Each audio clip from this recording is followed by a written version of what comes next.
చెప్పారు గురుగారు. Thank you. And అట్లాగే ఇంకొకటి ఈ మధ్య కాలంలో విదేశీ జ్యోతిష్యం అనేది ఒకటి బాగా పాపులర్ అవుతుంది. ఈ స్వదేశీ ఏంటి, విదేశీ ఏంటి, జ్యోతిష్యంలో కూడా ఇలా ఉందా మళ్ళీ? జ్యోతిష్యం అనేది విశ్వవ్యాప్తమైందండి. ఓకే. వరల్డ్ అంతా నడుస్తుంది. అచ్చా, మన భారతీయులకు ఒక్కటే పరిమితమైంది కాదు. పరిమితం కాదు.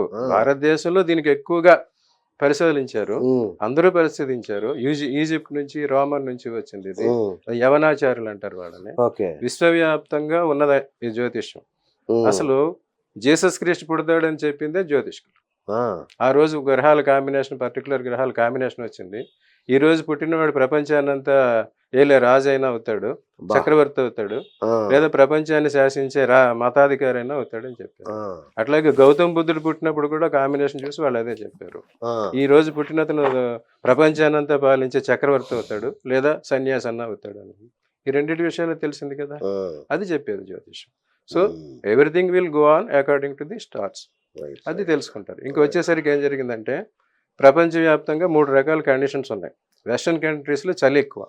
వాళ్ళు ఇప్పుడు విత్ ఎలక్ట్రిసిటీ ఉండి బయటకు వస్తున్నారు, కానీ ఇది వరకు వాళ్ళు డే టైంలోనే బయటకు వచ్చేవారు, నైట్లో వచ్చేవారు కాదు. డేలో వాళ్ళు సూర్యుడినే చూసేవారు. సూర్యుడిని గమనించి సూర్యుడు ఇక్కడ ఉంటే ఈ టైం నుంచి ఈ టైం ఎక్కడ ఉన్నాడు, సో ఈ రాశి ఇక్కడ ఉన్నారు కనుక ఈ రాశి, అందుకని వాళ్ళు ఫిక్స్డ్ జోడియాక్ అనమాట.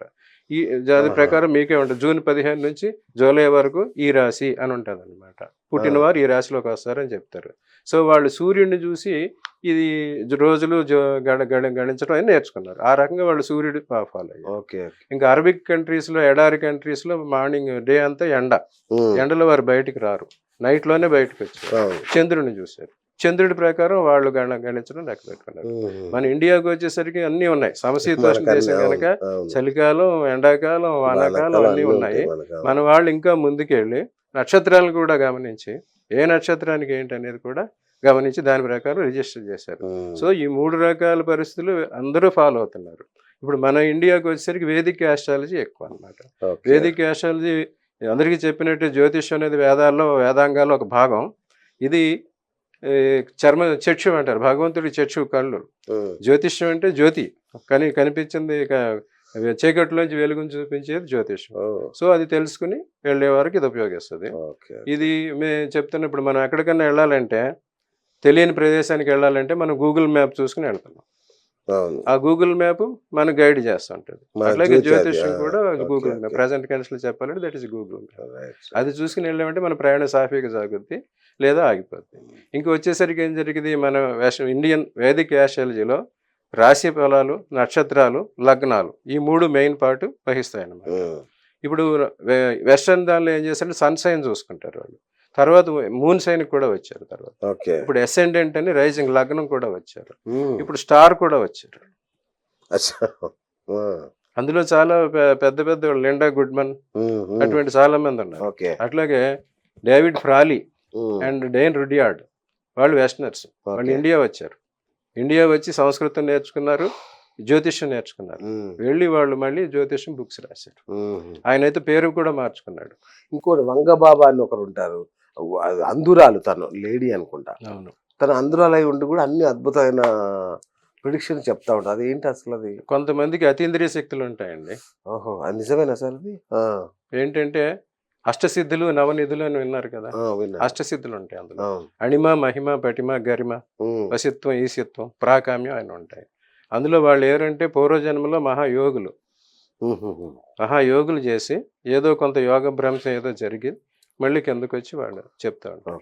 ఆ రకంగా అంతా ఉంటారు. మన ఇండియాలో కూడా చాలా మంది ఉన్నారు. ఇందులో చాలా రకాలు ఉన్నాయి. సూత్ సేయింగ్, క్లెయిర్ వాయన్స్, ఫోర్కాస్టింగ్, ఇటువంటివన్నీ అందులో ఉన్నాయి. బ్రహ్మం గారు ఏ కేటగిరీ కిందకి వస్తారు? సిద్ధుల్లోకి వస్తారు. ఆయన కూడా చెప్పింది ఆస్ట్రాలజీ కాదా? అది అంటే కాలజ్ఞానం, ఆస్ట్రాలజీ కింద. కాలజ్ఞానం అంటే what is going to be happen అనేది విజన్ అన్నమాట. ఆ విజన్ ఆయన చూశారు, దీర్ఘదృష్టి, ఆయనకి దివ్య దృష్టి భగవంతుడు ఇచ్చాడు, అన్ని ఆయన ప్రకారం చేశాడు. సో రకమైన ఆస్ట్రాలజీ అది దివ్య దృష్టి. ఆయనకి ఇంకేం అవసరం. అప్పుడు ఆస్ట్రాలజీ చెప్పాలంటే గ్రహగతులు లెక్క పెట్టి చెప్పాలి, ఆయనకి అవన్నీ లేకుండానే చెప్పగల కెపాసిటీ ఇచ్చారు. అది కొంచెం ఇంట్యూషన్ అంటారు కొంత. నెక్స్ట్ ఏం జరుగుతుంది అనేది తెలుసుకుని చెప్పి ఇంట్యూషన్ అంటారు. దానికి బేస్ ఏంటి అనేది తెలిసేది ఆస్ట్రాలజీ. రైట్. ఇప్పుడు ఒక క్లిష్టమైన ప్రశ్న. 30 ఏళ్ళ దాకా మీరు అసలు జ్యోతిష్యాన్ని నమ్మలేదని తెలిసింది నాకు. అలాంటిది మీరు ఇంత పెద్ద జ్యోతిష్యులు ఎలా అయ్యారు? ఎందుకు నమ్మారు? ఎందుకు నమ్మాల్సి వచ్చింది? ఆ, నేను మాది పెద్ద ఫ్యామిలీ. మా అన్నదమ్ములు వాళ్ళు 7 అన్నదమ్ములు. అచ్చా. మా నాన్నగారి sisters 4. Very very big family. Right. మా ఇంట్లో ఇవన్నీ జ్యోతి గ్రంథాలు ఉన్నాయి, డిస్కషన్ నడుస్తూ ఉన్నాయి. చుట్టుపక్కల వాళ్ళు ఎవరైనా వచ్చి మా ఫాదర్ని వాళ్ళు అడుగుతుండేవారు, అన్నీ చేసేవారు అనమాట. నేను అవి వింటూ ఉండే కానీ ఏం పట్టించుకోలేదు. నేను ఎడ్యుకేషన్ చదువుకుని బీఎస్సీ డిగ్రీ నాది కెమిస్ట్రీ, తర్వాత ఎంఏ ఇంగ్లీష్ చేశాను, కంప్యూటర్స్ డిప్లొమా ఒకటి చేశాను. ఉద్యోగ ప్రయత్నం మీద బయటకు వచ్చాను. నేను అప్పుడు ఏం చేశానంటే బీఎస్సీ డిగ్రీ అయిన తర్వాత హైదరాబాద్ వచ్చి కెమికల్ ఫ్యాక్టరీలో చేసి 11 రకాల డ్రగ్స్ తయారు చేశాను. పారాసెటమాల్, ఎనాల్జిన్, ఓకే, క్లోరంఫెనికల్, కెఫిన్ అటువంటి నేను 11 రకాల డ్రగ్స్ తయారు చేశాను మ్యానుఫ్యాక్చరింగ్. ఈ రోజు కూడా నేను చేయగలను. అప్పుడు నేనేం చేశా, మా ఫాదర్ ఆయన గవర్నమెంట్ అవ్వాలి, నీకు ఉంది గవర్నమెంట్ జాబ్ ఉందని చెప్పారు. అప్పుడు నేను గ్రూప్ 1కి ప్రిపేర్ అయ్యాను. గ్రూప్ 1 అటెండ్ అయ్యాను, పాస్ అయ్యాను. ఇంటర్వ్యూకి ఎక్స్పెక్టేషన్ ఉన్నది. అప్పుడు చీఫ్ మినిస్టర్ గారు ఒక ఆయన మారాడు. ఆయనకి అప్పుడు ఆ ఉద్యోగుల మీద వాళ్ళ మీద అంత కోపం ఉంది, ఉద్యోగులు ఎక్కువైపోయారు అనే ఒక దానిలో ఉన్నాడు. అప్పుడు ఆయన మా టెస్ట్ ఏమో పోస్ట్ పోన్ చేయించాడు, మా ఇంటర్వ్యూలు పోస్ట్ పోన్ అయినాయి. అందరూ మర్చిపోయి క్యాన్సిల్ చేశాడు. I missed the group then. అప్పుడు నేను ఐ వాజ్ వెరీ డిసప్పాయింటెడ్.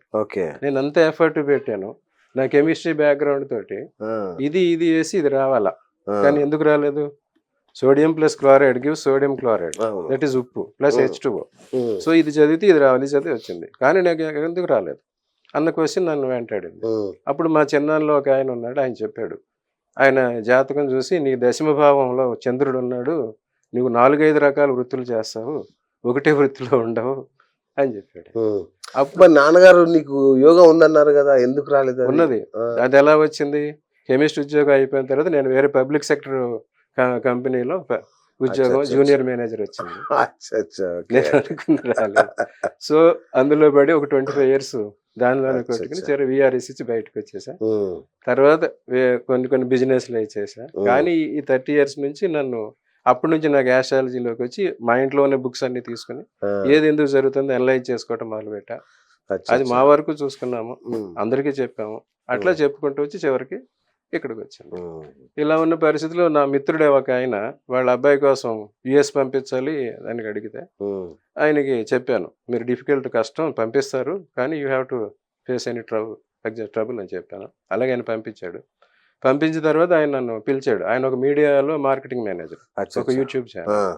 మీరు బయటికి రావాలి, మీరు రండి అని చెప్పి ఆయన నన్ను ఫస్ట్ బయటికి. సో ఇంతకాలంలో నేను 2-3 years బ్యాక్ నుంచే బయటకు వచ్చాను, కానీ అంతవరకు మన కోసం, మన తెలిసిన వాళ్ళ కోసం చెప్తున్నాను.